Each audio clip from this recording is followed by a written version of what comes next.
How's it going there, YouTube? Coming at you with a special video today. I'm coming at you from the wrong setting. Let me try something else considering the content of this video. Voila. Now that's a little more like it. So in this video, I'm going to be walking through the new toy that I purchased back here, and specifically the stereo that came with it. And I'm going to show you how I'm going to turn it from an amateur setup to a pro setup and take it to the next level. Let's get loud.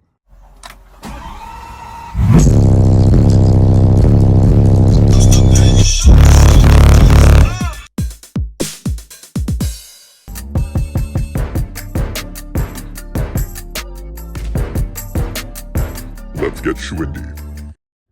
How's it going there, YouTube? Coming at you with a special video today. So as you can see, I picked me up a little toy for the summer. This is a Sea-Doo Sportster. It's a little fun boat here to zip around the lakes. But I'm going to be doing a complete build on the sound system here. And coming from the factory, it doesn't come with much, but it has a lot of potential. So let me show you what we got here so far. So coming over here, we do have a kind of old school dual head unit. It doesn't even have Bluetooth. It does have aux and USB, but I'm going to be swapping this out for a nice Pioneer or Kenwood marine style unit. And then I'm going to be building my system off of that. So that's the head unit there. All right, and as far as the factory speakers, these were actually replaced. Somebody replaced these with some Polks, and they actually sound really, really nice. So what I think I'm going to do is I'm going to buy 2 more of those and then place them somewhere in the cabin here. But they really do sound nice, and I like to have matching speakers. So I'm going to find 2 more of those and run those in a custom location in the cabin somewhere. So yeah, as you can see, there's a lot of places in the cabin. I can drill some holes or do a cutout and then mount the actual speakers to put 2 more in here. And I was thinking of potentially putting one over there and then another one over there, just to have 4 in-cabin speakers. All right, guys, and something else too, as you can see, this boat has a wakeboard tower, but no tower speakers. So for those of you that are familiar with marine audio, you know that they have actual speakers that attach to your tower, like big canisters. So what I'm going to do is I'm going to throw some subs up there and also some mids. So I was thinking some 8s, some 8-inch subs, and then some mids as well to propel the sound back there to whoever's tubing or riding a wakeboard or whatnot, so that way they can hear the tunes as you're driving along. So yeah, it's going to be pretty wild. It's going to be awesome. All right, and then also I was going to find somewhere in here to put a subwoofer. Again, I don't know if it's going to be on that panel there or maybe on this side here, but I'm going to find somewhere to actually mount an in-cabin subwoofer.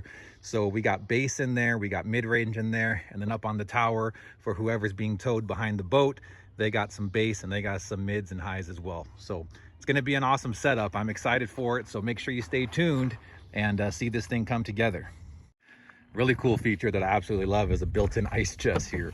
So you just pour this thing, fill it up with ice. As you can see, there's a drain hole there to drain out all the water once the ice melts. You just load it up with your favorite beverage and be good to go for the whole day. It's kind of cool. Got all the vests and all the goodies here. But what's really cool is it already has, let me set the camera down and pull this out. This comes out so you can access the engine. All right, so coming in here is the Rotax 4Tech engine. Over here, they do have a dual battery setup already installed with a battery cutoff switch there. So it's nice that they already got 2 batteries. I may or may not end up replacing those with something better. Looks like we got some Napa batteries there, but it's always nice to have a dual battery setup in a boat, because the last thing you want to be doing is get stuck in the water. So like that. And then also you got a nice little compartment in here where you can put a bunch of stuff. I think that's where I'm going to put the amplifier right in there, because it's a waterproof container and it should hold it pretty well. What's also really nice is that this thing has a Bimini top on it. And there she is with the Bimini top up. I think that looks pretty sweet. It's going to provide some nice protection from the sun on those hot summer days. And even with the top, see, it's not going to interfere with the mounting of the tower speakers. Pretty cool. And one more thing I didn't mention either is I'm going to install a PA system here with a keyed mic right there at the driver's seat. So that way I can key the mic, and what's going to happen is I can do it one of two ways. I can do an override where it'll actually cut out the music and only my voice will come through the speakers, or I can have it overlap where I key the mic and my voice comes out with the music. So, you know, great for karaoke too. But no, what really is good is you can talk to people at shore if you need to talk to them, you don't want to scream, or if you need to communicate with the person that you're towing on the tube or on the wakeboard, it'll project through the tower speakers up there. So it's going to be awesome. All right, y'all, so make sure you stay tuned, subscribe, turn on those notifications so that way you don't miss how to take your ride or your boat to the next level. Let's get loud.